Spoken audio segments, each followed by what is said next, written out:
আল্লাহকে বাদ দিয়ে অন্যের গোলামি করবে, আল্লাহকে বাদ দিয়ে অন্যের বিধান মানবে, আল্লাহকে বাদ দিয়ে অন্যের কাছে প্রার্থনা করবে, অথচ আল্লাহ তোমাকে সৃষ্টি করেছে। এটা আল্লাহর কাছে খুব বেশি ভারী কঠিন। সবচেয়ে আল্লাহর কাছে বেশি ভারী কঠিন হলো শিরকের পাপ। কিসের পাপ? শিরক। মানে আল্লাহর নবী বলছেন, আল্লাহ আকাশ সৃষ্টি করলেন, আল্লাহ জমিন সৃষ্টি করলেন, সূর্য চন্দ্র আল্লাহ সৃষ্টি করলেন, পানি আল্লাহ সৃষ্টি করলেন, আগুন বাতাস আল্লাহ সৃষ্টি করলেন, আকাশ থেকে বৃষ্টি দিলেন আল্লাহ, জমিন থেকে ফসল দেন আল্লাহ, তোমার হাত পা চক্ষু কর্ণ এত সুন্দর করে তোমাকে সৃষ্টি করেছে, সব আল্লাহ। তাহলে আইন চলবে কার?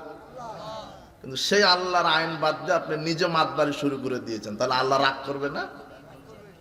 মানে বুঝেননি মনে হয়। মানে আপনি বিবাহ করেছেন একটা নারীকে, বিবাহের আগ পর্যন্ত ওই মেয়ের শিক্ষা, চিকিৎসা, বাসস্থান, তার খাওয়া পড়া, নিরাপত্তা সব বাপের উপরে ছিল। কার উপরে? বাপের উপরে। আপনারা বুঝতেছেন? হ্যাঁ,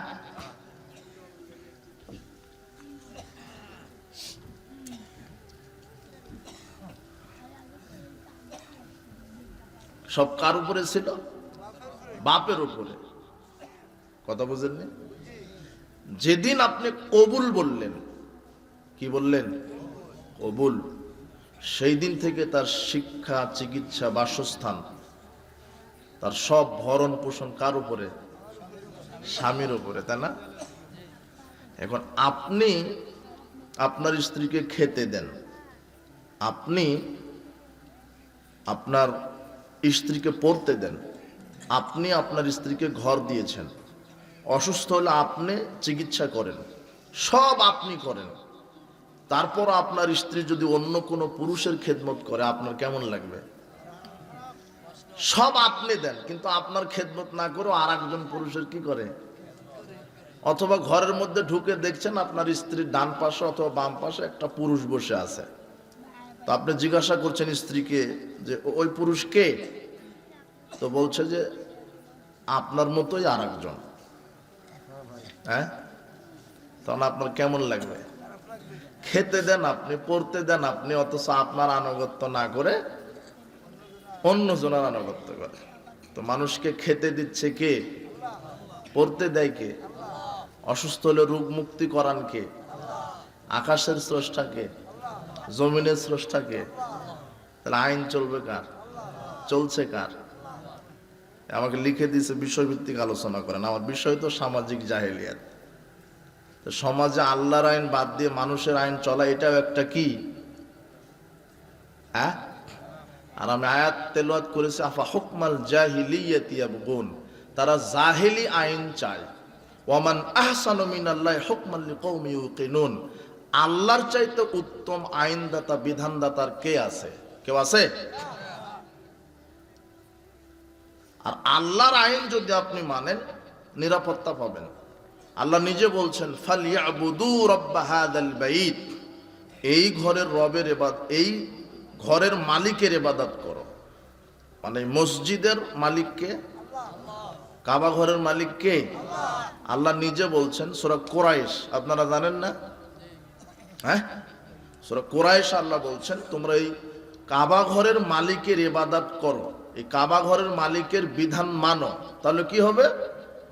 আল্লাযী আত'আমাহুম মিন জু, তাহলে আমি আল্লাহ তোমাদেরকে ক্ষুধার সময়তে খেতে দিব। ওয়া আমানাহুম মিন খাউফ, আর ভীতির সময় নিরাপত্তা দান করব। এটা কে বলছেন? আল্লাহ। ভীতির সময় তো আল্লাহ কি দিবেন? নিরাপত্তা দান করবেন। তাহলে জমিনে যদি আল্লাহর আইন থাকে, তাহলে আপনার জীবনে নিরাপত্তা হবে। আজকে দিন রাত মানুষকে হত্যা করা হচ্ছে, গুম করা হচ্ছে, খুন করা হচ্ছে, কোনো বিচার আছে? কিন্তু আল্লাহর আইন যদি থাকতো, তাহলে আল্লাহ বলছেন আন্নান নাফসা বিন নাফস, হত্যার বদলে কি? হত্যা। এটা কার আইন? এই আইনটা যদি চালু থাকতো, তাহলে আর হত্যা হতো? যে হত্যা করছে তাকে রাষ্ট্র কি করত? হত্যা করত। আল্লাহর আইন আর একটা কি, অসারিকু অসারিকাতু ফাক্তাউ আইদিয়াহুমা, সুর এবং সুন্নিকে ধরে হাত কেটে দাও। এটা কার আইন? তো বাংলাদেশে সুর চাপটা নাই। যদি আল্লাহর আইন থাকতো তাহলে সুরের হাত থাকতো? হাত থাকতো, সুর থাকতো না। সুর থাকলে হাত থাকতো না, যে কোনো একটা থাকা লাগবে, তাই কিনা? যদি সুর থাকতো তাহলে সুরের কি থাকতো না, আর হাত থাকলে কি থাকতো না? এই আইন কার? তাহলে আপনার সম্পদ আর চুরি হতো না। ও ঢাকা থেকে 1 কোটি টাকা রাত 2টায় নিয়ে আসতেন কুমিল্লা বুড়িচঙে, সুর শুধু ফ্যাল করে তাকাতো, শরীরে টাচ করতে পারতো না। ও জানে যে সংসদে কোরআনের আইন আছে, ওকে হাত দিলেই হাত কি করে ফেলে দিবে। কথা বুঝেননি? সম্পদের নিরাপত্তা কার বিধান দিতে পারে? আল্লাহ। কোন ডাকাত, এখন তো বাংলাদেশে ডাকাত ছিনতাইকারী বেড়ে যায়নি? বেড়ে গেছে? হ্যাঁ, ডাকাত ছিনতাইকারী কি হয়ে গেছে? বেড়ে গেছে। কিন্তু আল্লাহর আইন যদি থাকতো, ডাকাত ডাকাতি করার সাহস পেত না, ছিনতাইকারী ছিনতাই করার সাহস পেত না। আল্লাহ বলছেন কোরআনে, আল্লাহ বলছেন আমি ওয়াকাতাবনা আলাইহিম ফিহা, আমি তোমাদের জন্য বিধান দিয়ে দিয়েছি। কি বিধান? কেউ যদি ছিনতাই করে, ডাকাতি করে, মালিকের নিকট থেকে যদি সম্পদ ছিনিয়ে নেয় ডাকাতি করে, তাহলে তাকে আজীবন জেলখানায় বন্দি করে রাখো। এই বিধান কার? আর ডাকাতি করতে গিয়ে যদি মালিকের শরীরে আঘাত করে, ছুরি দিয়ে তরবারি দিয়ে আঘাত করে, তাহলে আল্লাহ বলছেন যে ডাকাত এবং ছিনতাইকারীর হাত পা উল্টা ভাবে কেটে দাও। ডান হাত কাটলে বাম পা কেটে দাও। এটা কার বিধান? আর যদি ডাকাত অথবা ছিনতাইকারী মালিককে হত্যা করে সম্পদ ছিনিয়ে নেয়, তখন আল্লাহ বলছেন তাকে জনগণের সামনে বিশাল মাঠে নিয়ে গিয়ে ব্রাশ ফায়ার করে মেরে দাও। এটা কার বিধান? এই বিধান থাকলে ডাকাত থাকতো না, থাকতো না। তাহলে আপনার সম্পদের নিরাপত্তা হতো, কেউ চুরি করতে পারতো না। আপনার মেয়েটা কলেজে যায়, 16 বছরের যুবতী মেয়ে, ইজ্জত নিয়ে বাড়িতে ফিরবে, এই গ্যারান্টি আছে আজকে? হ্যাঁ। কিন্তু আল্লাহ বলছেন আমার বিধান মানো, আমি গ্যারান্টি দিব। কি? আল্লাহ বলছেন বিবাহের পরে যদি কেউ জেনা করে, তাহলে তাকে জনগণের সামনে নিয়ে গিয়ে বুক পর্যন্ত মাটিতে গেড়ে দিয়ে পাথর মেরে মাথা ফাটিয়ে সমান করে দাও, মাটির সমান। আর এটা সারা পৃথিবীর সবাইকে দেখাতে হবে, রেডিও টেলিভিশন সব জায়গাতে। এই বিধান কার? একটা কায়েম করে দেন, রাতারাতি লুচ্চামি বন্ধ হয়ে যাবে বাংলাদেশ থেকে। কথা বুঝলি? তাহলে তোমার বোনের ইজ্জতের নিরাপত্তা কার বিধান দিতে পারে? তোমার স্ত্রীর, তোমার মায়ের, তোমার সম্পদের কে দিতে পারে নিরাপত্তা? আল্লাহ। মদ পানের বিধান আজকে বাংলাদেশে মদ এসে গেছে না? এগুলো জাহেলিয়াতের কথা বলছি। চুরি এটা জাহেলিয়াত, ছিনতাই, রাহাজানি, মদ পান, সুদ, ঘুষ, এগুলি কি? আরে রাসূল সাল্লাল্লাহু আলাইহি ওয়াসাল্লাম বিদায় হজের ভাষণে বলছেন আইয়ুহান নাস আলা কুল্লি শাইইন মিন আমরিল জাহিলিয়াতি তাহতা কদামিয়া মাউদু। এই জাতি শোনো, আমি মুহাম্মদ সাল্লাল্লাহু আলাইহি ওয়াসাল্লাম আজকে জাহেলিয়াতকে কবর দিলাম, তোমরা জাহেলি কাজ করবে না। প্রথম যেটা কবর দিলাম সেটা সুদী অর্থনীতি। কি? সুদ। বাংলাদেশে সুদ নেয়, কুমিল্লা বুড়িচঙে এগুলো তো সুদী ব্যাংক নাই, তাই না? বুঝতেছেন না মনে হয়। তো যারা ব্যাংকের ম্যানেজার, ব্যাংক যারা পরিচালনা করে, এরা জানে না সুদ হারাম? জানে। আল্লাহ বলছেন কেউ যদি 1 টাকা সুদ খায় 36 বারেরও বেশি মায়ের সাথে জেনা করে সে। এটা জানে না? ও জানার পরেও মানে সুদ খায়, বলে হারামখোর। ও কি খোর? মদ পান করে, বিড়ি, সিগারেট, জর্দা, গুল, ইয়াবা, এই মদখোররা আছে না?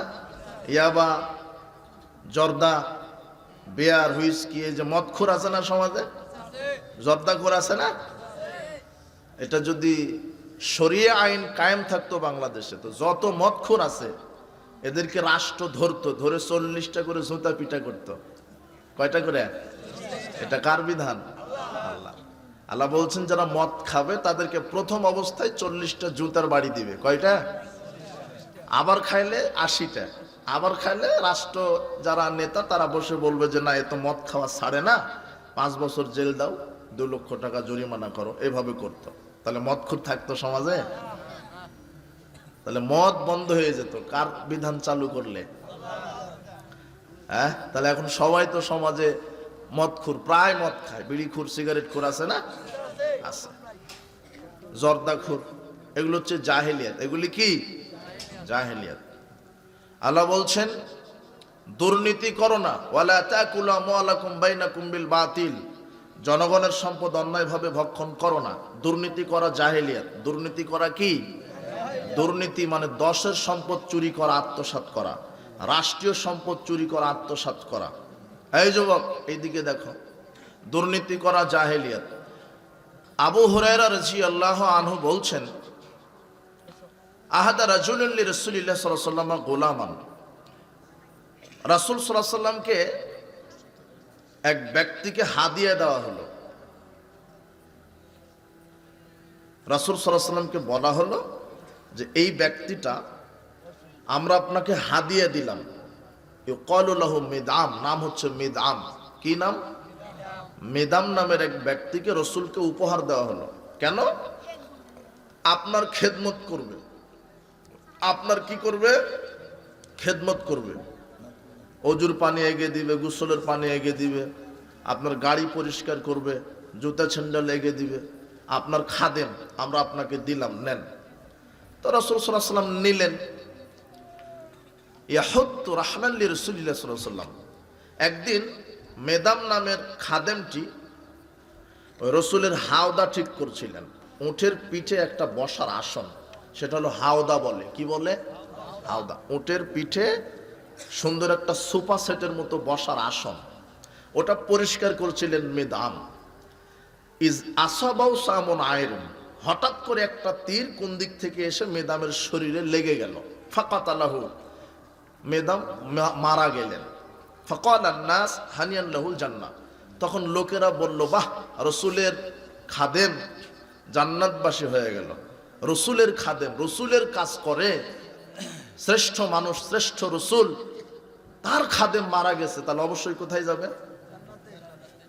এই কথা রসুলের কানে গেছে। তখন রাসূল সাল্লাল্লাহু আলাইহি ওয়াসাল্লাম বলছেন, কাল্লা, কখনো নয়, ওয়াল্লাযী নাফসি বিয়াদিহি, আল্লাহর কসম, ইন্না আখাযাহা ইয়াওমা খায়বারা মিনাল মাগানিম লাম তুসবিহাল মাকাসিম। শোনো সাহাবীগণ, আমার এই খাদেমটা খয়বারের যুদ্ধের দিনে রাষ্ট্রীয় সম্পদ থেকে একটা চাদর চুরি করেছিল। কোন সম্পদ থেকে? রাষ্ট্রীয় সম্পদ থেকে, জনগণের সম্পদ থেকে একটা চাদর আত্মসাৎ করেছিল, চুরি করেছিল। লা তাশতাইলু আলাইহি নারান, একটা চাদর চুরি করার কারণে আল্লাহ তাকে জাহান্নামে ঝলসিয়ে দিচ্ছেন। ফালাম্মা সামিয়া যালিকান নাস, এই কথা যখন অন্যান্য জনগণের কানে গেল, যা রাজুলুন ইলান নবী সাল্লাল্লাহু আলাইহি ওয়াসাল্লাম শিরাকাইনে, শিরাকুন আও শিরাকাইন, একজন ব্যক্তি দুইটা ফিতা, দুইটা সুতা, দড়ি, রশি, এগুলি বুঝেন তো? দড়ি বুঝেন? দড়ি, দড়ি, রশি, এগুলি দুইটা অথবা একটা দড়ি রসুলের কাছে নিয়ে এসে বলছেন, আল্লাহর নবী, আমি এই যে একটা দড়ি রাষ্ট্রীয় সম্পদ থেকে চুরি করেছিলাম। রাসূল সাল্লাল্লাহু আলাইহি ওয়াসাল্লাম বলছেন, শিরাকুম মিন নার আও শিরাকানে মিন নার, একটা সুতা চুরি করলেও জাহান্নাম, দুইটা সুতা চুরি করলেও জাহান্নাম। রাষ্ট্রীয় সম্পদ, দশের সম্পদ, রাষ্ট্রীয় সম্পদ থেকে কেউ যদি জনগণের টাকা, সম্পদ, রড, সিমেন্ট এগুলি মেরে খায়, তাহলে সে দুর্নীতিবাজ, তার পরিণাম কি? জাহান্নাম। আপনি সাবধান, আর হলো দুর্নীতিবাজ, এগুলি জাহেলিয়াত। মসজিদের যে কেশিয়ার, ও হলো আরেক দুর্নীতিবাজ, ও মসজিদের টাকা মেরে খায়। মাদ্রাসার যে প্রিন্সিপাল, ও হলো আরেক দুর্নীতিবাজ, নিয়োগ বাণিজ্য করতে গিয়ে বলছে যে আমাকে 5 লক্ষ টাকা মিষ্টি খাওয়ার জন্য দিতে হবে। মাদ্রাসার প্রিন্সিপাল, আর মিষ্টি খাওয়ার জন্য কয় লাখ লাগে? 5 লাখ। বছরে বছরে উমরা করে, বলছে 2 বার হজ করি, তাও ঘুষ ছাড়ে না। এরকম ঘুষখোর আছে না? এগুলো জাহেলিয়াত।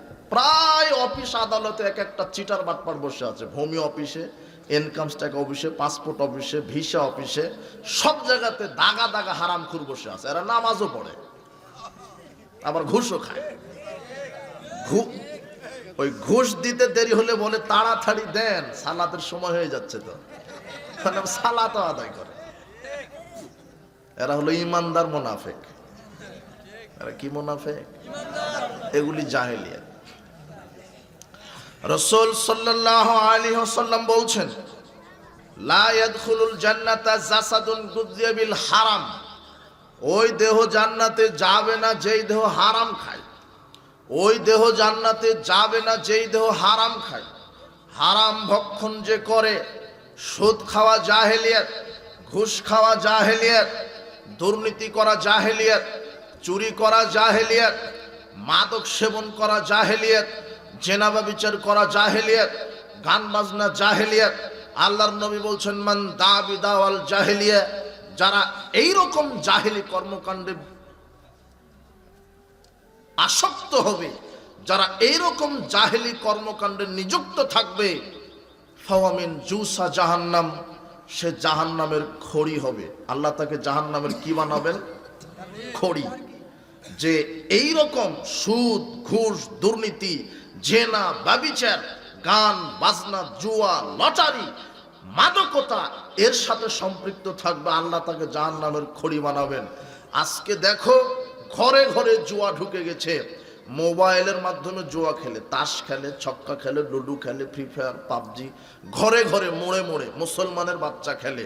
জুয়া খেলা জাহেলিয়াত। আল্লাহ বলছেন, রিজসুম মিন আমালিশ শাইতান, জুয়া খেলা শয়তানের কাজ। কার কাজ? জুয়া খেলা কার কাজ? শয়তানের। এই যুবক, আজকে তওবা করো, জুয়া খেলবে না। মাদক সেবন করা এটা শয়তানের কাজ। মাদক মুসলমানের জন্য হারাম। বিড়ি, সিগারেট, জর্দা, গুলিয়া বা ফেন্সিডিল হারাম। যারা জর্দা খায়, বিড়ি খায়, সিগারেট খায়, এগুলো হলো মাদক, এর ভিতরে নেশা আছে। ইয়াবা, ফেন্সিডিল, বিয়ার, এগুলি মাদক, এদের ভিতরে নেশা আছে।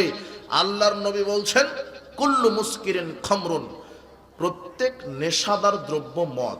কুল্লু খামরিন হারামুন, আর প্রত্যেক মদ হলো হারাম। যার ভিতরে নেশা আছে সেটা হলো মদ। যার ভিতরে কি আছে? নেশা, সেটা হলো মদ। আল্লাহ নবী বলছেন, মাসকারা কাসিরু ফাকালিলহু হারাম, যেই জিনিস বেশি খেলে বিবেকের ক্ষতি হয় তার অল্পটাও হারাম। যেই জিনিস বেশি খেলে নেশা সৃষ্টি হয় তার অল্পটাও হারাম। জর্দার ভিতরে নেশা আছে। আপনি পানের সাথে 1 গ্রাম খান, বুঝতে পারেন না। 100 গ্রাম খেয়ে দেখেন, আপনার হিতাহিত জ্ঞান আর ঠিক থাকবে না। কথা বুঝনি? আর ওই জর্দাটাই যারা পানের সাথে খায়, চিবিয়ে খায়। আর যারা বিড়ি সিগারেট খায় তারা চিবিয়ে খায়, পুড়িয়ে খায়। যারা পান খায় তারা জর্দা কি করে খায়, আর যারা সিগারেট খায় তারা আগুন দিয়ে কি পুড়িয়ে খায়, কিন্তু বস্তুটা কি একই। ওই তামাক পাতা থেকে জর্দার মশলা, বিড়ি সিগারেটের মশলা। তামাক যেখানে চাষ করা হয় ওই এলাকা দিয়ে গরু ছাগলও প্রবেশ করে না। কেন? তামাক পাতা গরুয়ে খায় না, ছাগলে খায় না, শুয়োর, বানর, কুকুর, শিগালেও খায় না। কে খায়? হেডমাস্টার খায়, তোমার মসজিদের হুজুর খায়, তোমার দাদা খায়, তোমার দাদি খায়, মসজিদের সভাপতিও খায়। আল্লাহর নবী হাদিসও বাইনান নবী সাল্লাল্লাহু আলাইহি ওয়াসাল্লাম হাদিসও, রাসূল সাল্লাল্লাহু আলাইহি ওয়াসাল্লাম এক বৈঠকে বক্তৃতা দিচ্ছিলেন।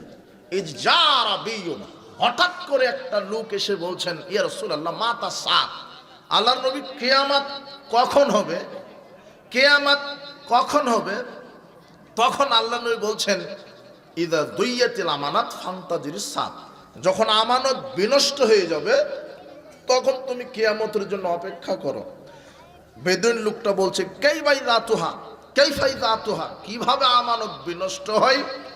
তখন আল্লাহর নবী বলছেন যে ইযা উসিদ আল আমরু গায়রা আহলিহি, যখন কাজের লোক, যখন যোগ্য জায়গায় অযোগ্য লোক বসবে তখন মনে করবে ওটা কিয়ামতের আলামত। যোগ্য জায়গাতে কে বসবে? অযোগ্য লোক। মসজিদের সভাপতি মুখে দাড়ি নাই, চাঁচে। মসজিদের সভাপতি সুদ খায়, ঘুষ খায়, বিড়ি সিগারেট খায়, তাহলে ও অযোগ্য লোক। কোনো মদখোর, ইয়াবাখোর, গাঁজাখোর মসজিদের সভাপতি হতে পারে না। কথা বুঝনি মনে হয়? আল্লাহর নবী নিজে বলছেন যে যোগ্য চেয়ারে যখন অযোগ্য লোক বসে যাবে তখন এটা কিয়ামতের কি? আল্লাহর নবী বলছেন যোগ্য চেয়ারে যখন অযোগ্য লোক বসে যাবে ওটা কিয়ামতের কি আলামত। মাদ্রাসার প্রিন্সিপাল ঘুষখোর, তাহলে অযোগ্য। মসজিদের ইমাম সাহেব ও হলো জর্দা খায়, ও অযোগ্য। মসজিদের ক্যাশিয়ার ও হলো মসজিদের টাকা মেরে দেয়, ও কি? আল্লাহর নবী বলছেন যোগ্য চেয়ারে যখন অযোগ্য লোক বসবে এটা হলো কিয়ামতের কি। আজকে দেখো তুমি অফিস আদালত কোর্ট কাচারি শিক্ষাঙ্গন সব জায়গাতে চোরবাজ চাঁদাবাজ দুর্নীতিবাজগুলি বসে আছে, চাপাবাজগুলি বসে আছে। এটা হলো কিয়ামতের কি আলামত। এগুলো হচ্ছে জাহেলিয়াত। কেউ যদি একটা রশি জনগণের সম্পদ থেকে চুরি করে তার থাকার জায়গা কি? জাহান্নাম। অন্তত এই ভয়টা যেন তোমার ভিতরে ঢুকে, আল্লাহ তোমাকে হেদায়েত দান করুন। আর তোমার ওই যে চাচা হজ করে এসেছে, কিন্তু তোমার ওই ফুপুকে, তোমার ওই চাচা হজ করে এসেছে, তার মেয়েকে জমি দেয়নি, সব জমি ছেলেকে লিখে দিয়েছে, হলো আর এক দুর্নীতিবাজ। হজ কাবা ঘর বহুদূরের কথা, এয়ারপোর্টেই যায়নি। হজ করে এসেছে, বেটিকে সব জমি লিখে দিয়েছে, ছেলেকে দেয়নি, অথবা ছেলেকে সব লিখে দিয়েছে, মেয়েকে। এও দুর্নীতিবাজ। মেয়ের ভাগের যে সম্পদ তার কাঁধে থাকবে।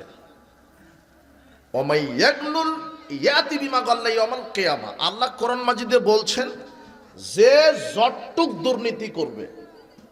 হাজী সাহেবের মেয়েটা 1 বিঘা জমি পেত, কিন্তু 1 বিঘা জমি দুর্নীতি করে ছেলেকে লিখে দিয়েছে। ওই 1 বিঘা জমিটা হাজী সাহেবের কাঁধে থাকবে। কোথায়? বিচারের মাঠে।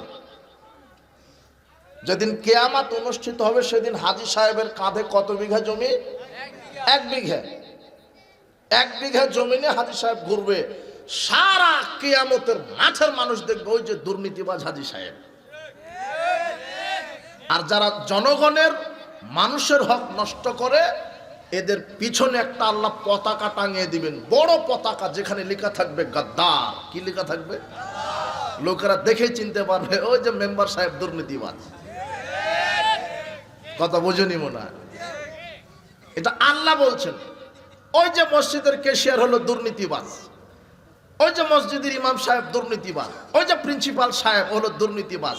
কেননা পিছনে আল্লাহ পতাকা দিয়ে রাখবেন, হাদিস বুখারী মুসলিম, সেখানে কি লেখা থাকবে? গাদ্দার। সবাই দেখতে পাবে, বাহ মাওলানা সাহেব ভালো কথা বলতো, কিন্তু মাওলানা তো চিটার, দুর্নীতিবাজ। কথা বুঝেনি মনে হয়? যে যা আত্মসাৎ করবে, রড সিমেন্ট টাকা ভুট্টা গম ওই তেল যা আছে, যা দুর্নীতি করবে সব কোথায় থাকবে? কাঁধে। কাল্লাফাউল্লাহ আযজা ওয়া জাল। এক পর্যায়ে আল্লাহ বলবেন যে তুমি যতটুকুন জমি দুর্নীতি করেছো তা খনন করো, বাধ্য করবেন। 7 তবক জমিন খনন যখন হয়ে যাবে তখন 7 তবক জমিন তার কাঁধে ঝুলিয়ে দিবেন। হাত্তা ইকদা বাইনান নাস। সারা পৃথিবীতে যদি 50,000 কোটি মানুষ থাকে, 50,000 কোটি মানুষের যদি বিচার যতক্ষণ শেষ না হচ্ছে ততক্ষণ দুর্নীতিবাজেরা তাদের দুর্নীতির সম্পদ কাঁধে বহন করে ঘুরবে। হাদিস বুখারী মুসলিম। তাহলে তোমার চাচাকে বলো, তোমার বাপকে বলো, আব্বা ফুপুকে জমি আজকে বাহির করে দাও। কথা বোঝেনি মনে হয়? হাজী সাহেব আপনি আপনার মেয়েকে যা হয়েছে হয়েছে, ছেলের কাছে বলেন যে আজকে বক্তব্য শুনে আসলাম, জান্নাত তো হচ্ছে না, এয়ারপোর্টে নাকি হজ যায়নি। তাহলে বেটা তো ভুল হয়েছে, তুই 1 বিঘা জমি বোনকে দিয়ে দে, না হলে তো আমার উপায় নেই। কথা বুঝনি মনে হয় তুমি? আল্লাহ তোমাকে হেদায়েত দান করুন, আল্লাহ আপনাকে হেদায়েত দান করুন। পুরো সামাজিক ব্যবস্থাটা জাহেলিয়াতে ভরে গেছে। আল্লাহ নবী বলছেন সাইয়াতাল নাস সানাতুন খাদাতুন। অচিরে এমন একটা সময় সমাজে আসবে মানুষের উপরে সব প্রতারণা চিটার বাটপারে ভরে যাবে। ইউসাদ্দিকু ফিল কাযিব, মিথ্যাবাদীকে সত্যবাদী বলা হবে। ইকাযু ফিস সাদিক, সত্যবাদীকে মিথ্যা বলা হবে। আমানতদারকে খেয়ানতদার বলা হবে, খেয়ানতদারকে আমানতদার বলা হবে। প্রতারণা চিটার বাটপারে ভরে গেছে। হাজী সাহেব কাপড় বিক্রি করছে, চাচা আপনি আমার কাছের মানুষ, আপনার সাথে ব্যবসা করব না, আপনি কিনা দামেই দেন। আল্লাহর কসম কাপড়টা কিনা আছে 2000 টাকা দিয়ে, অথচ কিনা আছে 1000 টাকা দিয়ে। মিথ্যে কথায় হাজী সাহেব কাপড় বিক্রি করলে হলো চিটার। আল্লাহর এইদিকে তুমি এইদিকে থাকো, আমার প্রত্যেকটা কথা তুমি সামাজিক জাহেলিয়াতের সাথে মিলিয়ে দেখো, একটা কথা মিথ্যা প্রমাণিত হলে আমার বক্তব্যই দিব না। আমি তো গল্প কিচ্ছু কাহিনী বলিনি। আল্লাহর নবী বলছেন যে পুরো সামাজিক অবস্থাটা হবে চিটার বাটপারে ভরা। হাজী সাহেব মিথ্যা কথায় কাপড় বিক্রি করবে, আপনি আমার কাছের মানুষ, আপনার সাথে ব্যবসা করব না, কিনা দামেই দেন। কিনা আছে কত? তো 2000, অথচ কিনা আছে কত দিয়ে? 1000 বিক্রি করে দিল। মুরব্বী গরু নিয়ে গেছে বাজারে, গাভীর সাথে ছিল ছোট বাছুর। মুরব্বী বলছে যে আমার গরুটা নেন, 10 কেজি দুধ দেই, বিশ্বাস না হলে দেখিয়ে দিই। আচ্ছা বালতি নিয়ে আসেন, দুধ দহন করা হলো, 8 কেজি বের হয়েছে। মুরব্বী বলছে 8 কেজি হয়েছে, আপনি বাড়িতে আরো ভালোভাবে ভুসি এগুলি খাওয়ালে 10 কেজি হবে। কিন্তু 8 কেজির পিছনে মুরব্বী বাছুর আটকে রেখেছিল 3 দিন। কথা বুঝেননি মনে হয়, শুধু গরুটাকে বিক্রি করবে বলে। কয়দিন দুধ দেয়নি বাছুরকে? 3 দিন। 3 দিনে জমেছে 8 কেজি। এখন এই আর এক মুরব্বী ধোকায় পড়ে কিনে নিয়ে গেল 2.5 লক্ষ টাকা দিয়ে গরু, নিয়ে গিয়ে এখন 2.5 কেজিও হয় না। কথা বুঝনি মনে হয় তুমি? সব চিটার বাটপাড়ে ভরে গেছে। ইল্লা মাশাআল্লাহ 2-1 জন আছে যার কারণে পৃথিবী টিকে আছে, আলহামদুলিল্লাহ। 2-1 জন মানুষ আছে যার কারণে পৃথিবী কি আছে? টিকে আছে। নাহলে প্রায় দুর্নীতিবাজ, হারামখোর। তুমি সমাজের টর্চ লাইট ধরে দেখো, হালালখোর পাওয়াই কঠিন। কেউ বা সুদখোর, কেউ বা ঘুষখোর, কেউ বা দুর্নীতিবাজ, কেউ বা মদখোর, গাঁজাখোর, প্রায় হারামখোর। তবে 2-1 জন আছে যার কারণে পৃথিবী টিকে আছে। আল্লাহ তুমি আমাদেরকে ওই 2-1 জনের মধ্যে তুমি আমাদেরকে কবুল করো, সৎ ব্যক্তিদের কাতারে তুমি কবুল করো, যারা নবীন, সিদ্দিকিন, সলেহিন, এদের কাতারে তুমি আমাদেরকে কবুল করো। আল্লাহ আমরা তোমার দয়ার ভিখারি। এই সামাজিক অবস্থা জাহেলিয়াত, এই জাহেলিপূর্ণ সমাজে আমরা যেন ঈমান নিয়ে টিকে থাকতে পারি। আল্লাহ তুমি রহম করো, তোমার দয়া ছাড়া বাঁচার কোনো পথ নেই। তুমি রহমান, তুমি দয়াবান, তুমি সর্বশক্তিমান। তোমার অনুগ্রহ ছাড়া পৃথিবীতে 1 সেকেন্ড টিকা যায় না। তুমি সর্বশক্তিমান, তুমি আমাদেরকে সঠিক হেদায়েতের উপর রাখো, আর মৃত্যুর সময় যেন সঠিক ঈমান নিয়ে কবরে যেতে পারে আল্লাহ সেই তৌফিক তুমি দান করো। আল্লাহ সুবহানাহু ওয়া তাআলা বলছেন আফা হুকমাল জাহিলিয়াতি ইয়াবগুন, তোমরা কি ওই সামনে যারা দাঁড়িয়ে আছে ওখানে যদি সামনে এগিয়ে আসেন, অনেক লোক পিছনে কষ্ট করছে। আর আমরা বক্তব্য বেশি করব না, যতটুক শুনলে এটা মনে রাখা লাগবে। কথা বুঝেছেন? আমরা এই সংক্ষেপে শেষ করে দেব, সংক্ষেপে। আস্তে আস্তে এগিয়ে আসেন, আস্তে এই সামনে অনেক জায়গা আছে। উপস্থিত বৈঠকের মুসলিম দিনী ভাই বোন, আল্লাহ সুবহানাহু ওয়া তাআলা বলছেন মানুষ কি জাহেলি কর্মকাণ্ড পছন্দ করে? জাহেলি কর্মকাণ্ড কি পছন্দ করে? মানুষ কি জাহেলি বিধান পছন্দ করে? অথচ আমি আল্লাহর চাইতে উত্তম বিধানদাতার কে হতে পারে? আল্লাহর চাইতে কি উত্তম বিধানদাতা কে হতে পারে? পারে না। আল্লাহ বলছেন বেপরদায় চলা জাহেলিয়াত। মা বোন, আল্লাহ বলছেন ওয়াকারনা ফি বুয়ুতিকুন্না ওয়ালা তাবাররাজনা তাবাররুজাল জাহিলিয়াতিল উলা। আল্লাহ বলছেন মুসলিম মহিলাগণ, তোমরা জাহেলি যুগের মতো প্রদর্শনী দিয়ে রাস্তাঘাটে চলাফেরা করো না। উলঙ্গ বেহায়া বেশরমা পোশাক পরে রাস্তাঘাটে চলাফেরা করো না। আবু হুরায়রা রাদিয়াল্লাহু আনহু বলছেন রাসূল সাল্লাল্লাহু আলাইহি ওয়াসাল্লাম বলেছেন সিনফান মিন আহলিন নার, 2 শ্রেণীর মানুষ জাহান্নামে প্রবেশ করবে। লাম আরাহুমা, আমি আল্লাহর নবী তাদেরকে এখনো দেখিনি। কওমুন মাহুম সিয়াতুন কাজনাবিল বাকারে, 1 শ্রেণীর মানুষের হাতে থাকবে লাঠি, যা দ্বারা মানুষকে পিটাবে। যুবক তুমি এখন দেখছো না যে 1 শ্রেণীর মানুষের হাতে কি আছে? লাঠি। ওকে মারে, ওকে মারে। আল্লাহর নবী এই কথাই বলছেন যে 2 শ্রেণীর মানুষ জাহান্নামে যাবে, যাদেরকে দেখিনি, যাদের হাতে থাকবে লাঠি, মানুষকে পিটাবে। এদের থাকার জায়গা কোথায়?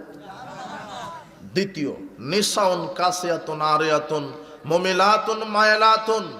আল্লাহর নবী বলছেন ওই মহিলা যারা উলঙ্গ কাপড় পরে থাকে, উলঙ্গ নগ্ন কাপড় মানে আটো-সাটো, ল্যাংটা, বেহায়া, অশ্লীল পোশাক, যেগুলি পরার পরও পরপুরুষের চোখে শারীরিক গঠন প্রকট হয়ে ওঠে। রাস্তাঘাট, স্কুল, কলেজে, হাটে বাজারে যেই মহিলারা বেশরমা টাইট ফিট পোশাক পরে যায়, আল্লাহর নবী এদেরকেই বলছেন ওই মহিলা যারা আটো-সাটো পোশাক পরে, ল্যাংটা অর্ধনগ্ন পোশাক পরে মানুষের পাশ দিয়ে যায়, লা ইয়াদখুলাল জান্নাহ, এরা জান্নাতে যাবে না। ওয়ালা ইয়াজিদনা রিহাহা, জান্নাতের সুগন্ধি পাবে না। ওয়া ইন্না রিহাহা মিন মাশরিতি কাযা ওয়া কাযা, অথচ তুজাদু মিন মাশরিতি কাযা ওয়া কাযা, অথচ জান্নাতের সুগন্ধি পাওয়া যায় 40 বছর পথের দূরত্ব থেকে, 500 বছর পথের দূরত্ব থেকে। জান্নাতের সুগন্ধি কত বছর পথের দূরত্ব থেকে পাওয়া যায়? 500 বছর। তারপরও নগ্ন নারীরা জান্নাতে তো যাবে না, এই জান্নাতের সুগন্ধিও পাবে না। এরা কত খারাপ। 2 শ্রেণীর মানুষের জন্য দোয়া করা হারাম। মুখস্থ করেন, কয় শ্রেণী? 2 শ্রেণীর মানুষের জন্য দোয়া করা হারাম। 2 শ্রেণীর মানুষের জন্য বলা যাবে না আল্লাহ এদের রহম করো, এদের ক্ষমা করো, আল্লাহ এদের কল্যাণ দান করো, আল্লাহ এদেরকে বারাকা দান করো, আল্লাহ এদের প্রতি রহম করো, আল্লাহ এদেরকে কল্যাণ দান করো। এইভাবে দোয়া করা যাবে না। কয় শ্রেণীর মানুষের জন্য? 2 শ্রেণী। এক, হারামখোর। বলো তো কি খুর? হারামখোর। হারামখোরকে বিড়িখোর, সিগারেটখোর, জর্দাখোর, গুলখোর, ইয়াবাখোর, সুদখোর, গাঁজাখোর, মদখোর, দুর্নীতিবাজ, চোর, ডাকাত, এরা হলো কি খুর? হারামখোর। এদের জন্য দোয়া করা কি যাবে না। একটা দোয়া করবে তাও গোপনে, হারামখোর যেন বুঝতে না পারে যে আল্লাহ তুমি ওকে হেদায়েত দান করো। কথা বুঝেছ? আপনি বুঝেছেন? কিন্তু হাতে সিগারেট, ওকে সালাম দেওয়া হারাম। হাতে যদি বিড়ি সিগারেট থাকে, মুখে যদি জর্দা থাকে, তাকে সালাম দেওয়া কি হারাম। কথা বুঝনি? নগদ তুমি জানো লোকটা সুদখোর, সুদ খায়, ওকে সালাম দেওয়া কি? আর এটা সহিহ মুসলিমের হাদিস, 423 নম্বর হাদিস। আব্দুল্লাহ ইবনে উমর একজন ব্যক্তিকে দেখতে গেছে, অসুস্থ ব্যক্তি, ইবনে আমের নাম, ইবনে আমের। আয় যুবক এদিকে তাকাও। আশ্চর্য কথা, ওই সামনে জায়গা আছে, আপনি বসতে গেলে এখানে বসতে হবে। আপনারা আসতে বিশৃঙ্খলা হচ্ছে, না হলে এক পায়ে দাঁড়িয়ে বক্তব্য শোনেন। জায়গা তো ছোট করেছেন। এক খেয়ালে আমি বক্তব্য শেষ করে দেব। আমি তোমাকে এখানে গল্প কিচ্ছা কাহিনী শোনাতে আসিনি। তোমার পরিবার, তোমার সমাজ, তোমার রাষ্ট্রের কিছু না কিছু উপকার পরিবর্তন হবে ইনশাআল্লাহ। কি মনে করছো তুমি? এই জায়গায় খুব মনোযোগ দাও। ইবনে আমের নামের এক ব্যক্তি অসুস্থ হয়ে আছে, বেডে শুয়ে আছে। আব্দুল্লাহ ইবনে উমর রাদিয়াল্লাহু আনহু লোকটাকে দেখতে গেছে। কি সমাজের কি অসুস্থ হলে দেখতে যান না? ও দেখতে গেছে।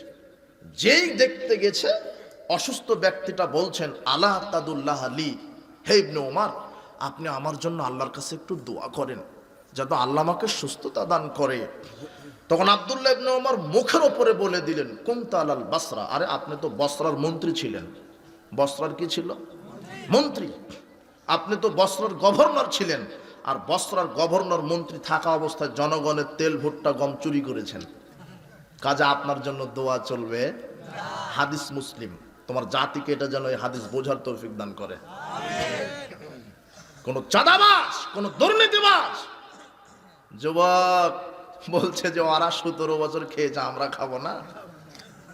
তুমি ক্ষমতায় না যেতেই তো চাঁদাবাজি শুরু করে দিয়েছ। ভিক্ষা করে খাও, জান্নাত হবে? মানুষের উপরে জুলুমবাজি করে জান্নাত হবে? যার অত্যাচারের সীমা যত বেশি, আল্লাহ তাকে সময় তত কম দিয়েছেন। আদ সামুদ জাতি আল্লাহকে, জনগণকে বলেছিল, এখন যেমন তোমার জনগণ বলে না জনগণ ক্ষমতার উৎস, আদ সামুদ জাতি বলেছিল মান আসাদ্দু মিন্না কুওয়া, আমাদের চাইতে শক্তিশালী কেউ নাই, আমরা আল্লাহর চাইতে শক্তিশালী। মানে আদ সামুদ জাতি মানে বুঝেন কি না, একেবারে লম্বা লম্বা লোক, একেবারে 20 ফিট উঁচু 10 ফিট উঁচু লোক, তোমার মতো 3.5 হাত নয়, উঁচু উঁচু লোক। আর তারা যে মিনার তৈরি করেছে বড় বড় পাথর এবং হাত দিয়ে, যে পাথরের ওজন 2 টন 5 টন একাই, কত শক্তিশালী বুঝনি মনে হয় তুমি এখনো। এর নাম আজ সামদ। এই শক্তিতে স্ফীত হয়ে বলছেন আমরা আল্লাহর চাইতে কি শক্তিশালী। এমন কোন জুলুম নাই যে জাতির উপরে তারা করেনি। তখন আল্লাহ বলছেন এই বিদ্যুৎ একটা চমকিয়ে দেয়, একেবারে কয়েক সেকেন্ডের মধ্যে একেবারে পুড়িয়ে বার্গার করে ফেলেছে। কে? ওর জুলুম বেশি ছিল, ওর সময় ছিল 1 সেকেন্ড। কত সেকেন্ড? ফেরাউনের জুলুম ছিল আরেকটু কম, তাই ফেরাউনকে সময় দিয়েছিল 1 থেকে 1.5 মিনিট। মানে ডুবতে আর পানি খেয়ে পটকা মাছ হতে যত সময় লাগে 1 থেকে 1.5 মিনিট। গেছে উঠেছে, গেছে উঠেছে। আল্লাহ, ফেরাউন বলছে আল্লাহ চুবাও কেন? আনা মিনাল মুসলিমিন, আমি তো মুসলমান। আল্লাহ বলছেন তুই মুসলমান? কুনতা মিনাল মুফসিদিন, তুই তো সন্ত্রাসী। তুই কি? সন্ত্রাসী। আর তোমার নেত্রীকে সময় দিয়েছিল আল্লাহ 45 মিনিট। কত মিনিট? 45। তুমি যদি আবার ওই রাস্তাতে হাঁটো, তোমাকে 45 সেকেন্ডের সময় নাও দিতে পারে। আল্লাহ তোমাকে হেদায়েত দান করুন। উপস্থিত বৈঠকের মুসলিম দিনী ভাই বোন,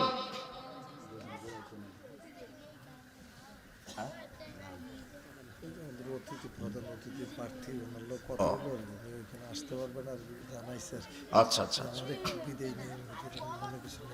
বিদায়, আচ্ছা ঠিক আছে, বারাকাল্লাহ। আমরাও শেষ করে দেব। উপস্থিত বৈঠকের মুসলিম দিনী ভাই বোন,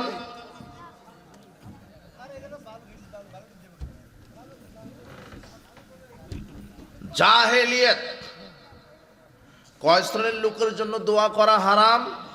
2 শ্রেণী। 1 হারামখোর, 2 ওটা তোমার বোন, তোমার মা, তোমার বউ, যারা ল্যাংটা হয়ে ঘুরে জাতিকে পাপী করছে, যারা হাটে বাজার দখল করেছে ল্যাংটা হয়ে, যারা স্কুল কলেজ দখল করেছে ল্যাংটা হয়ে, যারা নাটক সিনেমা করে ল্যাংটা হয়ে, নাটক সিনেমা মাধ্যমে জাতিকে জেনার রাস্তায় ঠেলে দিচ্ছে, এদের জন্য দোয়া করা হারাম। আল্লাহ রাসূল বলছেন ইল আনুহুন্না, এই নগ্নতা যেখানে দেখবে, যাদেরকে দেখবে, এদের জন্য অভিশাপ দাও। এদেরকে কি দাও? অভিশাপ। নগ্ন নারীকে দেখার সাথে সাথে কি দাও? অভিশাপ দাও। ফা ইন্নাহুন্না মালউনাত, কেননা এরা আল্লাহর পক্ষ থেকে অভিশপ্ত। এই নগ্ন নারী যারা নাটক সিনেমা করে বেড়ায়, নগ্ন নাটক সিনেমা, যারা বেহায়াপনা গান বাজনা করে বেড়ায়, এরা কার পক্ষ থেকে অভিশপ্ত? আল্লাহর পক্ষ থেকে। আর রাসূল সাল্লাল্লাহু আলাইহি ওয়াসাল্লাম বলছেন এদেরকে দেখার সাথে সাথে কি দাও? অভিশাপ দাও। আল্লাহ এদেরকে ধ্বংস করো। তাহলে কয় শ্রেণী হলো? 2 শ্রেণী। মনে থাকবে না? তাহলে তোমার বোনকে বলো, আপু তোমার নিজের বোনকে বলো যে এইভাবে ল্যাংটা হয়ে ঘোরা যাবে না। আম্মা এইভাবে মাথার চুল বাহির করে আটো-সাটো পোশাক পরে ঘোরা যাবে না। স্ত্রীকে বলায় শোনো, আমার অনুমতি ছাড়া বাড়ি থেকে বের হওয়া যাবে না। তুমি স্ত্রীকে কি বলবা? তুমি নাকি স্ত্রীকে দিয়ে ব্যবসা শুরু করেছো ফেসবুকে। ওদেরকে আবার কাপল ব্লগার না কি বলছে, কুত্তা আর কুত্তি 2 জন শুরু করে। আবার ওই তোমার সামনে আসছে বিশ্ব লুচ্চা দিবস, ওই দিনে দেখবে যে কত নষ্টামি। এদেরকে দেখার সাথে সাথে আল্লাহ বলছেন তোমরা কি দাও? অভিশাপ দাও। আল্লাহ এদেরকে ধ্বংস করো। এই নাটকখোর, সিনেমাখোর, অশ্লীল নাটক সিনেমা যারা বানায়, তৈরি করে, যারা গান বাজনার মাধ্যমে যুবক যুবতীর ঈমানকে নষ্ট করছে, আল্লাহ বলছে তোমরা এদের জন্য অভিশাপ নাজিল করো। আল্লাহ তুমি এদেরকে ধ্বংস করে দাও। এটা মুহাম্মদ সাল্লাল্লাহু আলাইহি ওয়াসাল্লাম বলছেন। এরা কত জাতির জন্য বোঝা। সারা বাংলাদেশ নগ্ন পোস্টার দিয়ে ছেপে দেয় এরা। যুবক, তোমাকে ইসলামের পথে ফিরে আসতে হবে। মুহাম্মদ সাল্লাল্লাহু আলাইহি ওয়াসাল্লামের আদর্শে জীবন গড়তে হবে। বলছিলাম জাহেলিয়াত, ওয়াকরনা ফি বুয়ুতিকুন্না ওয়ালা তাবাররাজনা তাবাররুজাল জাহেলিয়াতিল উলা, মুসলিম মহিলাগণ, তোমরা জাহেলি যুগের মতো বর্বরতার যুগের মতো প্রদর্শনী দিয়ে চলো না। মুসলিম মহিলার মতো চলো, বাড়ির পরিবেশে চলো, শালীন পোশাক পরে চলো, নগ্নভাবে চলো না। ওই মহিলা যারা নগ্ন তারা জাহান্নামে যাবে, জান্নাতে তো যাবে না, জান্নাতের সুগন্ধিও পাবে না। উপস্থিত বৈঠকের মুসলিম দিনী বোন, মা বোন, আপনাকে বলছি নগ্নতা পরিহার করেন, নগ্নতা পরিহার করেন। আব্দুল্লাহ ইবনে আমর রাদিয়াল্লাহু আনহু বলছেন, রাসূল সাল্লাল্লাহু আলাইহি ওয়াসাল্লাম বলেছেন, ইন্নাদ দুনিয়া কুল্লাহা মাতাউন, সারা পৃথিবী হলো সম্পদ, সারা পৃথিবী হলো সম্পদ, সারা পৃথিবী সম্পদ। খয়রুল মাতাইদ দুনিয়াল মারাতুস সলেহা, সারা পৃথিবীর মধ্যে সবচেয়ে দামি সম্পদ হলো সতী সাধবী স্ত্রী। সতী সাধবী স্ত্রী, সতী সাধবী স্ত্রী, যেই স্ত্রী আদর্শবান, যেই স্ত্রী আদর্শবান। যুবক, বিবাহের পূর্বে তোমাকে যাচাই করে বিবাহ করতে হবে, বিবাহের পূর্বে তোমাকে যাচাই করে বিবাহ করতে হবে। আল্লাহর নবী বলছেন, ইযা আতাকুম মান তারদাউনা খুলুকাও দীনাহু ফাউজাবিজুহু, তোমরা যে মেয়েকে বিবাহ করছো, মেয়ের দুইটা জিনিস দেখে বিবাহ করো। কয়টা? দুইটা। দিনদারিতা আর চরিত্র। মুখস্থ করো। এক, দিনদারিতা, দুই, চরিত্র। দিনদারিতা মানে সালাত আদায় করে, 5 ওয়াক্ত সালাত আদায় করে। দিনদারিতা মানে রমাদানের সিয়াম রাখে। দিনদারিতা মানে বেপরদায় চলে না। দিনদারিতা মানে গীবত করে না। দিনদারিতা মানে কোরআন তেলাওয়াত করে। দিনদারিতা মানে গীবত করে না। দিনদারিতা মানে তাকওয়া আছে। দিনদারিতা মানে পরহেজগারিতা আছে। দিনদারিতা মানে কোরআন তেলাওয়াত করে। দিনদারিতা মানে হারাম খায় না। দিনদারিতা মানে স্বামীর আনুগত্য করে। এমন দিনদার নারীকে বিবাহ করো। দুই, চরিত্র যার ভালো, জেনা ব্যভিচার করে না, গান বাজনা শ্রবণ করে না, মদ গাঁজা খায় না, যার চরিত্র ভালো, মিথ্যা কথা বলে না, সত্য কথা বলে, শ্বশুর শাশুড়ির খেদমত করে, এমন নারীকে বিবাহ করো। আল্লাহর নবী বলছেন, তুনকাহুল মারাতুল আরবাইন, পুরুষেরা নারীর 4টা জিনিস দেখে বিবাহ করে। 1, সৌন্দর্য, 2, বংশ, 3, সম্পদ, 4, দিনদারিতা। যারা বিচক্ষণ পুরুষ তারা দিনদারিতা দেখে। আল্লাহর নবী বলছেন, আমি তোমাদেরকে দিনদারিতা দেখে বিবাহ করতে বলছি, আমি তোমাদেরকে দিনদার নারীকে দেখে বিবাহ করতে বলছি। সম্পদ থাকলে ভালো, না থাকলে ক্ষতি নেই। বংশ ভালো হলে ভালো, না থাকলে ক্ষতি নেই। দেখতে যদি একটু খারাপ হয় তাও ক্ষতি নেই, কিন্তু দিনদারিতা যদি না থাকে দুনিয়াতেও ক্ষতি, পরকালেও তোমার ক্ষতি। ওকে চালাতে পারবে না, ও ঢং ঢং করে বাজারে যাবে, ও বেপরদায় চলবে, ও তোমার আনুগত্য করবে না। সাদ বিন আবি ওয়াক্কাস রাদিয়াল্লাহু আনহু বলছেন, রাসূল সাল্লাল্লাহু আলাইহি ওয়াসাল্লাম বললেন, আরবাতুম মিনাস সাআদা, পুরুষের জন্য সৌভাগ্যের প্রতীক 4টি। পুরুষের জন্য সৌভাগ্যের প্রতীক 4টি। 1, আল মারাতুস সালেহা, সুন্দর, সৎ, দিনদার, চরিত্রশীলা স্ত্রী। এটা পুরুষের কিসের প্রতীক? বুঝেননি মনে হয়। হ্যাঁ, পুরুষের জন্য সৌভাগ্যের প্রতীক কয়টি? 4টি। 1, চরিত্রশীলা দিনদারি বউ, যার বউ চরিত্রবান দিনদার, তার সৌভাগ্য। 2, ওয়াল জারুস সালেহ, প্রতিবেশী যার সৎ, সেই পুরুষ ব্যক্তিটার ভাগ্য সুন্দর। 3, মারকাবুল হানি, যার গাড়িটা সুন্দর, গাড়ি নষ্ট হয় না, গাড়িটা সুন্দর, সে ভালো। 4, মাসকানুল ওয়াসি, যার বাড়িটা প্রশস্ত, মেহমান গেলে থাকার ব্যবস্থা আছে, পর্দার ব্যাঘাত ঘটে না, বাড়িটা প্রশস্ত। এই 4টা জিনিস যার সুন্দর, সেই পুরুষের জীবন সুন্দর। বউ যার খারাপ, জীবন তার খারাপ। বউ যার খারাপ, জীবন তার খারাপ। বউ যদি খারাপ হয় তো সংসারটাই জাহান্নামের একটা অংশ হয়ে যায়। বউ যদি ভালো হয় তাহলে সংসার ভালো হয়। আল্লাহর নবী বলছেন, পুরুষের সৌন্দর্যের প্রতীক, সৌভাগ্যের প্রতীক 4টি। তার 1, সৎ চরিত্রশীলা দিনদারি স্ত্রী। যার স্ত্রী ভালো তার জীবন ধন্য, যার স্ত্রী খারাপ তার জীবন খারাপ। এই জন্য আল্লাহর নবী বলছেন, পুরুষেরা বিবাহ করার পূর্বে স্ত্রীর দুইটা জিনিস দেখো, নারীর দুইটা জিনিস দেখো, তার দিনদারিতা, তার চরিত্র। মনে থাকবে না? শুধু তুমি নেকাব পড়া দেখে, বোরখা পড়া দেখে আর সাদা চামড়া দেখে ক্রাশ খেয়ে যেও না, বিপদে পড়বা।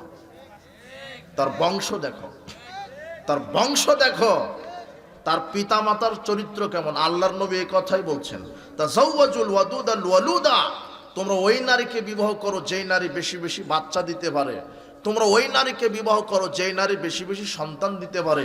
ফাইন্নী মুকাসসিরুম বিকুমুল উমামা, কেননা আমি মুহাম্মদ সাল্লাল্লাহু আলাইহি ওয়াসাল্লাম বিচার মাঠে গর্ব করব যে আমার উম্মতের সংখ্যা সবচেয়ে বেশি, আমার উম্মতের সংখ্যা সবচেয়ে বেশি। আল্লাহর নবী যে বললেন যে ওই নারীকে বিবাহ করো যেই নারী বেশি বেশি বাচ্চা দিতে পারে, তো তুমি কিভাবে বুঝবে ওটা কম দিবে না বেশি দিবে? মানে ওর মাকে দেখতে হবে। কথা বুঝুনি মনে হয়? ওর মার যদি 10টা থাকে তাহলে এটাও 10টা দিবে। হাসছো কেন? তুমি হাসছো কেন? আল্লাহর নবী বলছেন ওই নারীকে বিবাহ করো যেই নারী কি দিতে পারে, বেশি বেশি বাচ্চা দিতে পারে। মা বোন আপনাকে বলছি, আল্লাহর নবী সাহাবীদেরকে বলছেন, আলা উখবিরুকুম বিআহলিল জান্নাহ, আমি কি তোমাদেরকে জান্নাতবাসীদের ব্যাপারে খবর দিব না? আমি কি তোমাদেরকে জান্নাতবাসীর ব্যাপারে খবর দিব না? সাহাবীরা বলছেন, হ্যাঁ দেন, কারা জান্নাতবাসী? তখন আল্লাহর নবী বলছেন, আন-নাবিয়্যু ফিল জান্নাহ, ওয়াস-সিদ্দিক ফিল জান্নাহ, ওয়াস-শাহীদু ফিল জান্নাহ, ওয়া মাওলুদুন ফিল জান্নাহ। নবীগণ জান্নাতি, শহীদ যারা জান্নাতি, সত্যবাদী যারা তারা জান্নাতি, যারা নবজাতক শিশু অবস্থায় মারা গেছে তারা জান্নাতি। এরপর আল্লাহ নবী বলছেন, ওয়া নিসাউকুম মিন আহলিল জান্নাতিল ওয়াদুদুল আউদু আল মাওলুদু আলা জাওজিহা, ওই নারীরাও বেশি বেশি জান্নাতি যে নারীর জীবনে 3টে বৈশিষ্ট্য আছে। এক, স্বামীকে প্রেম ভালোবাসা তৃপ্তি দিতে পারে যে স্ত্রী বেশি, স্বামীকে প্রেম ভালোবাসা শান্তি তৃপ্তি দিতে পারে যে স্ত্রী বেশি, এই স্ত্রী বেশি বেশি জান্নাতি।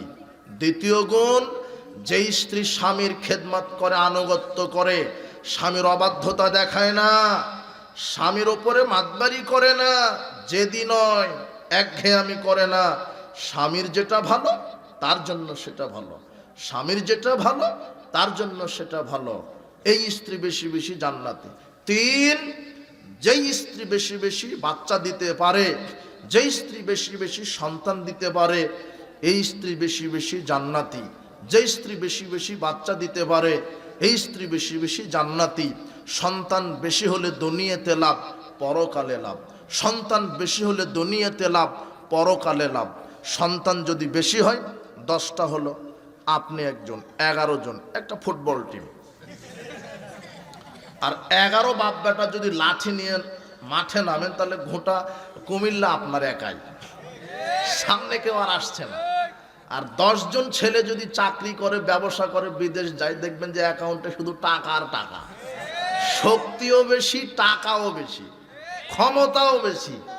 আর 10 জন ছেলে যদি একসাথে 5 ওয়াক্ত সালাত আদায় করে, আর বাপ যদি 10 ছেলেকে আলেম বানায়, ওরা সারা জীবনে সালাত আদায় করে যত নেকি বাপের আমলনামাতে একাই তত নেকি।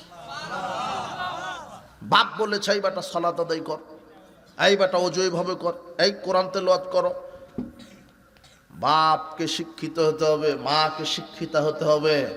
মা যদি একটা ছেলেকে কোরআন শিখিয়ে দেয়, ওই ছেলে কোরআন পড়ে যত নেকি মায়ের আমলনামাতে একাই, নেকিও বেশি, টাকাও বেশি, ক্ষমতাও বেশি, সব বেশি। আর যদি 10টার মধ্যে একটা দুধ খেতে খেতে মারা যায়, আল্লাহ এই ছোট্ট ছেলেকে বিচার মাঠে বলবে, তুমি তোমার মাও আর বাপের কাপড় ধরে টেনে জান্নাতে নিয়েছো। তো নিয়েছে নি একটা, তাও আবার কানা খোঁড়া ল্যাংড়া হয়েছে, একটা প্রতিবন্ধী। আর বিশেষ করে যত হারামখোর যারা ঘুষখোর, এদের ছেলে মেয়ে হয় ল্যাংড়া খোঁড়া প্রতিবন্ধী। আল্লাহর একটা অভিশাপ আছে। আর নাও হলেও বলছে যে আমার একটাই ছেলে, ধনির দুলেল, ইয়াবা ছাড়া খায় না। ধনির দুলেন, ওকে কিছু বলতেও পারে না, সন্তানের কাছে বাপ হয়ে যায় বলদ। মানে শক্ত করে যে কিছু বলবে, বলছে আব্বু জিগছার নিয়ে দিতে হবে, সুজুকি জিগছার, নাহলে বিষ খেয়ে মারা যাবে। আপনিও চিন্তা করেন, হায় সর্বনাশে একটাই ছেলে মারা গেলে কি হবে, তা আপনিও দিলেন। গাঁজা খাচ্ছে, আপনি কিছু বলতে পারেন না, ওদিকে ব্যাকমেল করছে এই ছেলে, বেশি কিছু বললে থাকবো না, বিষ খেয়ে মারা যাবো। না, আপনি ছেলের কাছে হয়ে গেছেন বলদ।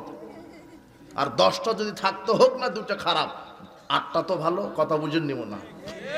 আর একটাকে করেছেন চুর, পেটে আসেনি, বাসর রাত্রেই বউকে বলছে, বউ যদি বাচ্চা হয় তাহলে একেবারে জানোয়ার বানাবো, মানে ইঞ্জিনিয়ার বানাবে,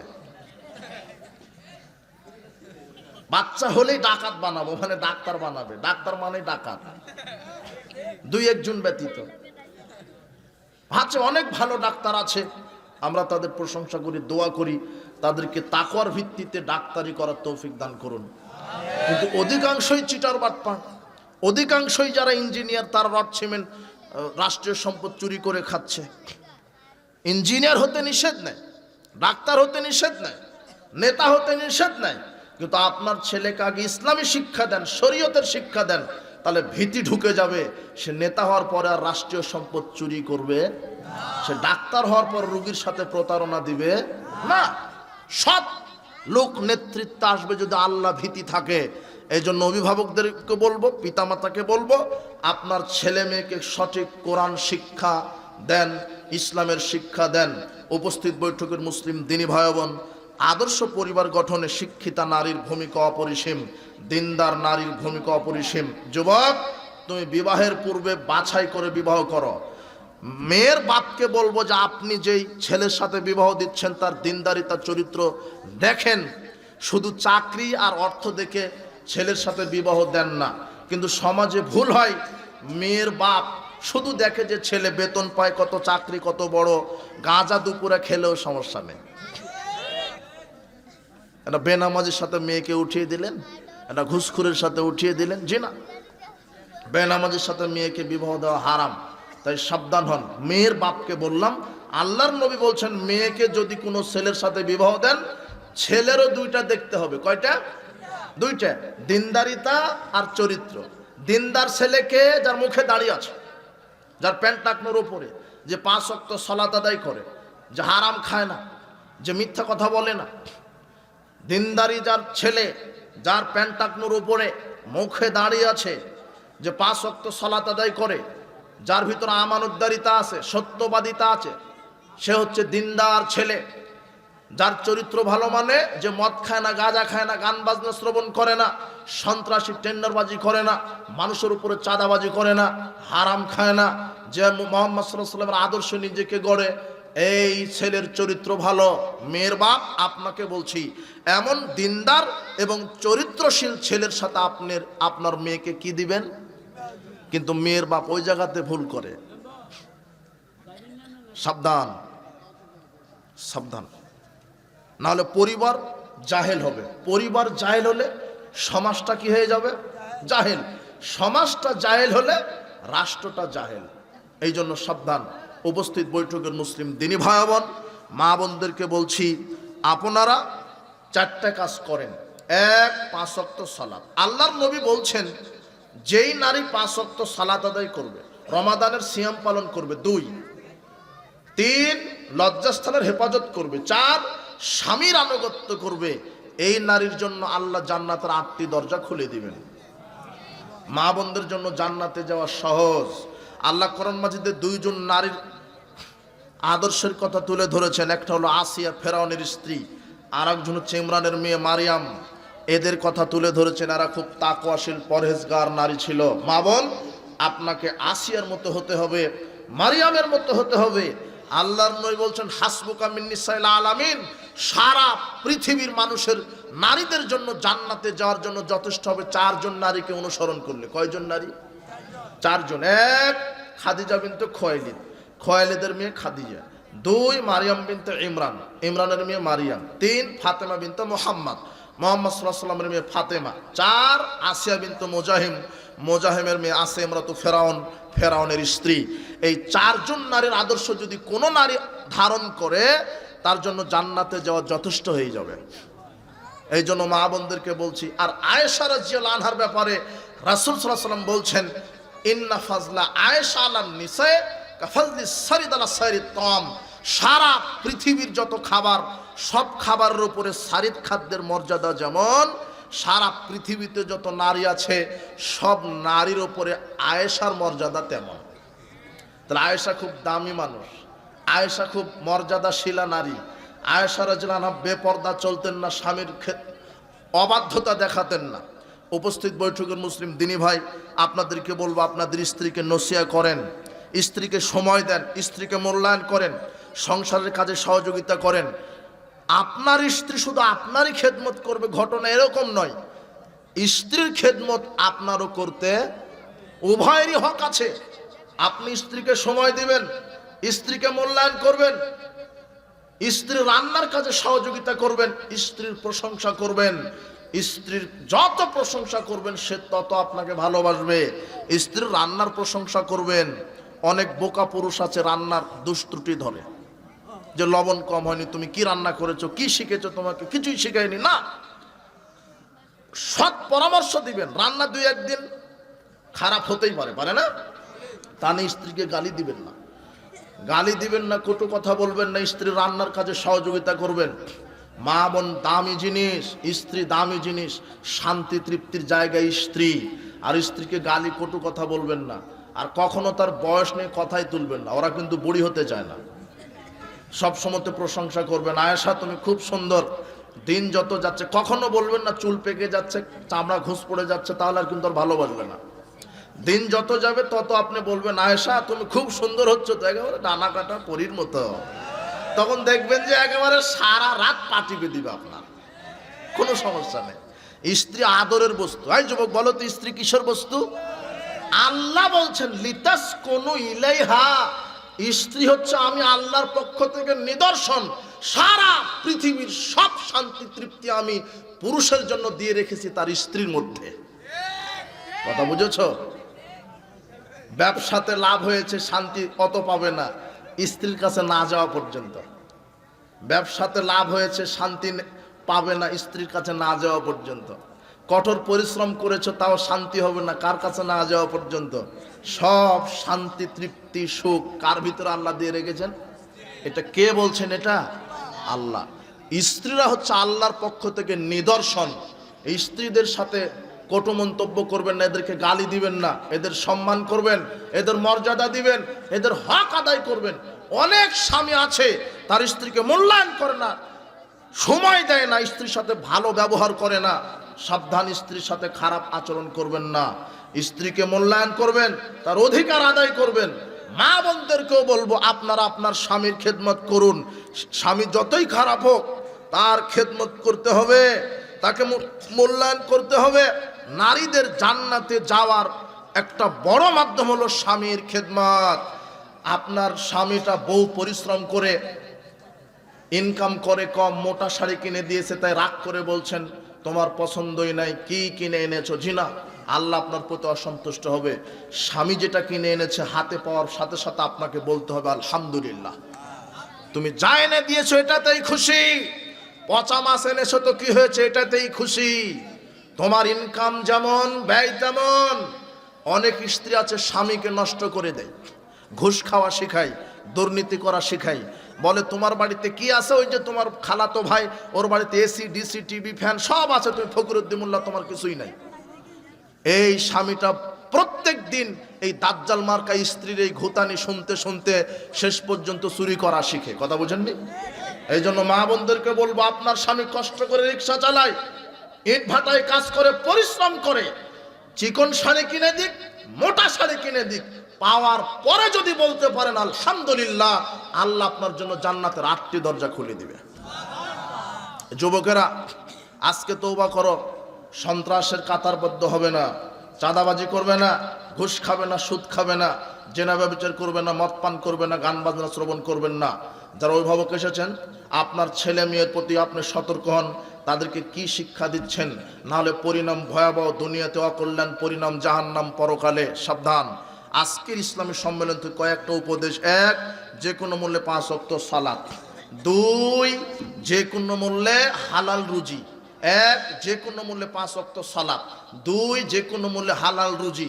3, যে কোনো মূল্যে আল্লাহর ফরজ বিধান, ফরজ ইবাদতের পাবন্দি। 4, যে কোনো মূল্যে কাবিরা গুনাহ থেকে বিরত। মিথ্যা কথা বলা যাবে না, গীবত করা যাবে না, মানুষের হক নষ্ট করা যাবে না, শিরক বিদআত করা যাবে না, জেনা করা যাবে না, মদ পান করা যাবে না, বড় বড় পাপ থেকে বিরত থাকেন।